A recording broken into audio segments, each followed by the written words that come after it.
Subscribe करें science with VS channel को और बेल आइकन को दबाएं ताकि आपको मिलते रहें साइंस और मैथ्स के सुपर वीडियोस। चलिए देखते हैं अपना क्वेश्चन नंबर 22 क्या कहता है। हम लोग अपना आरएस अग्रवाल एक्सरसाइज 14 बना रहे थे। 21st क्वेश्चन तक हम लोगों ने कर लिया था। ये 22nd नंबर क्वेश्चन है। देखिए, the angles of depression of a top and bottom of a tower as seen from the top of a 60√3 metre high cliff are 45 degree and 60 degree respectively. Find the height of the tower. Sir CBSE 12 में आया हुआ question है, बहुत ही अच्छा question है। देखते हैं, बनाते हैं इसको अच्छे से। देखिए क्या बोल रहा है कि सर एक the angles of depression of a top and bottom of a tower as seen from a cliff इतना मीटर हाई। सर बोल रहा है एक चोटी है सर, एक पहाड़ी की चोटी है सर, ठीक है। उसका हाइट कितना दिया है सर? 60√3 दिया है सर हम लोगों को, ठीक है सर। हाँ, अब बोल रहा है ना इसके सामने या कहीं पे भी एक टावर है सर, एक छोटा सा टावर है। छोटा है या बड़ा पता नहीं, हाँ छोटा ही है, क्योंकि एंगल ऑफ क्या दिया है हम लोगों को?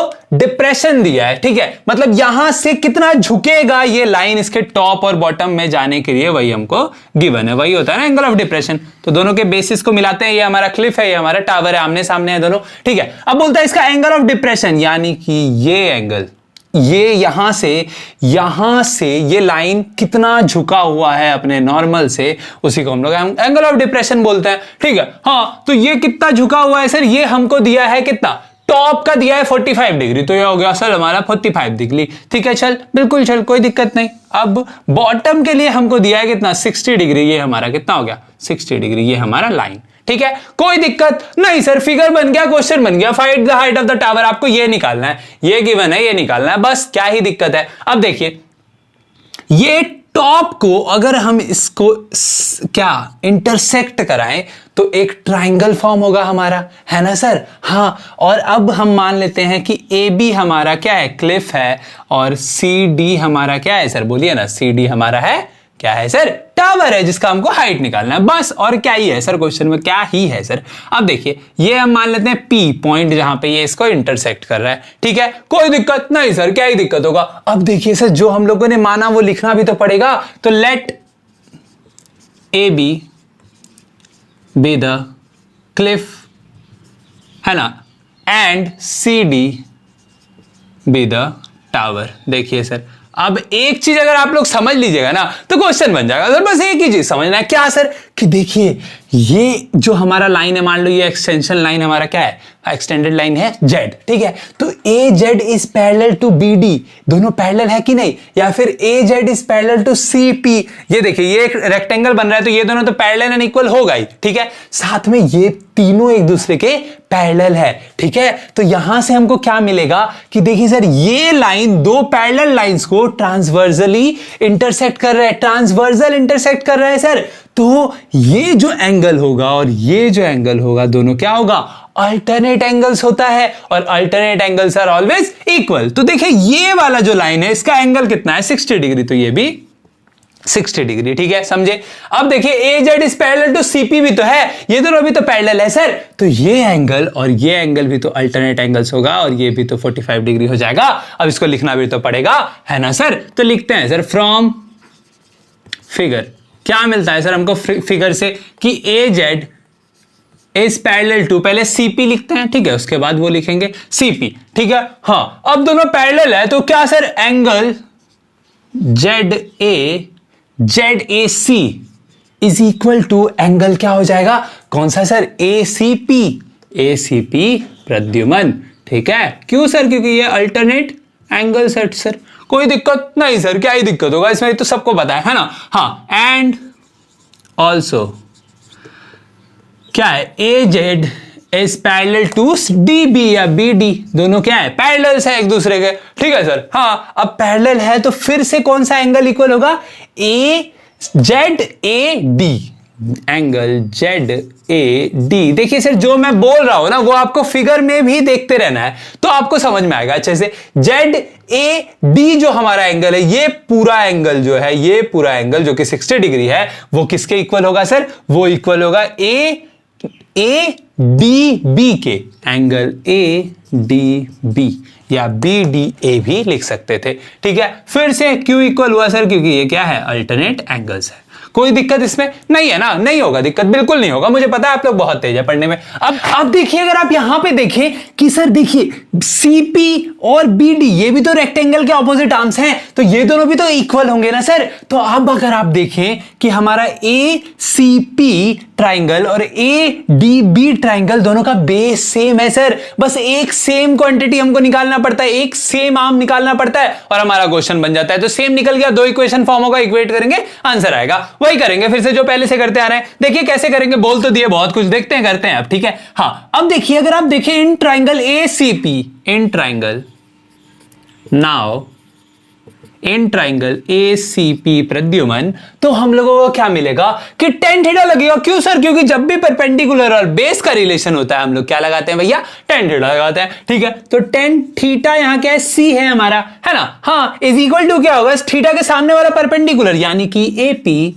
बाय क्या हो जाएगा, बोलिए ना सर, सी पी, ठीक है। हाँ, एपीसीपी का वैल्यू तो हमको पता नहीं है, लेकिन सर किसका वैल्यू पता है हमको, 10 सी का वैल्यू पता है क्या, 45 डिग्री, तो 10 45 डिग्रीज, ठीक है। हाँ, एपी का वैल्यू अब क्या होगा, एपी का वैल्यू होगा, देखिए सर एपी का वैल्यू होगा क्या, बोलिए ना सर, ये पूरा माइनस ये, यानी कि ये पूरे का वैल्यू कितना दिया, इस पूरे का वैल्यू हमको दिया है 60√3, तो क्या हो जाएगा 60√3 माइनस क्या सर, बीपी, बीपी, ठीक है। ये किसको किसको समझ में आया, कुछ नहीं सर, ये एपी था, इतना सा निकालने के लिए इस पूरे में अगर हम इतना माइनस कर दे तो ये निकलेगा ना, बिल्कुल निकलेगा, क्या ही दिक्कत है। अब नीचे देखिए हमारे पास क्या है, नीचे है हमारे पास सीपी, 10 45 डिग्री का वैल्यू क्या होता है सर, 1 होता है सर, ठीक है सर, कोई दिक्कत नहीं है, इसका वैल्यू 1 हो गया, यानी कि ये डिवाइड में 1 से मल्टीप्लाई होगा, तो सीपी इज इक्वल टू क्या हो जाएगा, 60√3 माइनस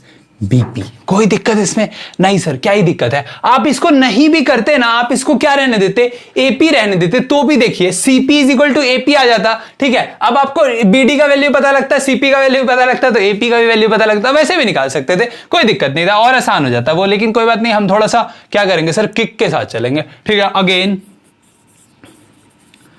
अगेन इन ट्राइंगल, अब कौन सा बड़ा वाला ट्राइंगल, ए बी, ज्यादा टाइम ले रहे हैं ना, ए बी डी। अब देखिए सर ए बी डी में क्या देखेंगे, हमको फिर से टेन थीटा लेना पड़ेगा, बेस और परपेंडिकुलर का रिलेशन है, ये बेस निकलेगा क्योंकि परपेंडिकुलर हमको गिवन है ना सर। तो 10 D is equal to perpendicular क्या है सर, ए बी, बेस क्या है सर, बी डी, जल्दी जल्दी कर देना, ठीक है। हाँ, अब ए बी का वैल्यू दिया है 60√3, 60√3, बी डी का वैल्यू हमको पता नहीं है सर, बी डी का वैल्यू बिल्कुल पता नहीं है। 10 डी का, डी का वैल्यू क्या दिया है 60 डिग्री, तो 10 60 डिग्री। अब आप बोलिएगा सर आपका वीडियो मैंने देखा था, उसमें आपने याद रखना सिखाया था किसका, एंगल वैल्यू सर, किसका, ट्रिग्नोमेट्रिक एंगल वैल्यूज। तो 10 60 डिग्री क्या होता है सर, √3 होता है 10 60 डिग्री, ठीक है sir. √3 is equal to 60√3 by B D, ये इधर क्रॉस मल्टीप्लाई जो बचपन से करते आ रहे हैं, तो B D is equal to हो जाएगा 60√3 बाय √3, √3 कैंसिल आउट हो गया, यानी कि हमारा बी डी का वैल्यू आ गया 60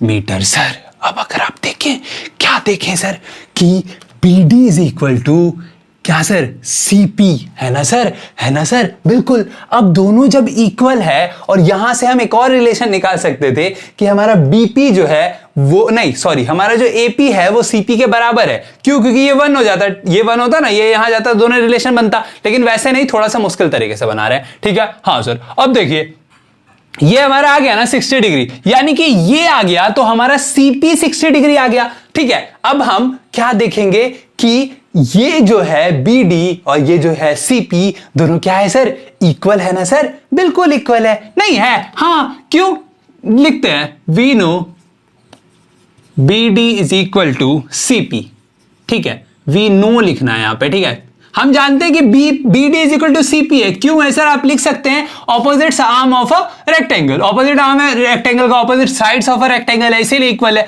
ठीक है। बाय इक्वेटिंग क्या सर, इक्वेटिंग क्या सर, देखिए दो इक्वेशंस मान लेते हैं, ये वाला हमारा हो जाएगा इक्वेशन 1 और ये जो हमारा आया आंसर ये इक्वेशन 2, इक्वेशन 1 एंड 2, दो इक्वेशंस आ गए हमारे पास, दोनों को हम लोगों को क्या करना है, अब इक्वेट करना है, यानी कि ये जो होगा ये इसके इक्वल हो जाएगा किसके, 60 मीटर के। क्यों? क्योंकि CP और BD हमारा इक्वल आया है ना, आया है ना, देखिए ना सर, इक्वल है सर, फिगर में ही है। तो हमारा क्या हो जाएगा, 60 metre is equal to 60√3 minus BP। कोई दिक्कत इसमें नहीं सर, क्या ही दिक्कत होगा, कोई भी दिक्कत नहीं है ना। हाँ, अब ये इधर प्लस में, इधर आके माइनस में, ये प्लस में, इधर आके माइनस में, यानी कि BP is equal to 60√3 minus 60। ठीक है, अब आपको √3 का वैल्यू लेने नहीं बोला है, लेकिन फिर भी हम लोग वैल्यू पुट करेंगे। क्यों पुट करेंगे? क्योंकि सर किक मिलता है सर पुट करने में, है ना। हाँ सर, अब एक और चीज आप देखिए कि अगर हम लोग इस पूरे में क्या, अब देखिए हमको डायरेक्ट किसका वैल्यू मिल रहा है, आप लोग देख रहे हैं क्या, ये BP का ही तो वैल्यू मिल रहा है, और BP और CD दोनों हमारा इक्वल है, तो एंगल क्या मिल रहा है, ये हमको वैल्यू, ये मिल रहा है हाइट ऑफ द टावर। ठीक है, हाँ, तो बस इतना ही समझना है। आप देखिए 60 इसमें भी, 60 इसमें भी, 60 को कॉमन आउट कर लीजिए, तो √3 माइनस 1, √3 का वैल्यू लेने बोला है नहीं सर, लेकिन फिर भी हमको पता है तो हम पुट करेंगे सर। √3 का वैल्यू होता है क्या, 1.732 माइनस 1 है माइनस हो गया, तो 60 इंटू 0.732, ये क्या हो जाएगा, 43.92 मीटर आपका आंसर हो जाएगा सर। ठीक है, तो अब आप बोलिएगा therefore the height of the tower is equal to क्या sir, CD is equal to 43.92 metres. तो चलिए था ये हमारा क्वेश्चन नंबर 22, बढ़ते हैं आगे।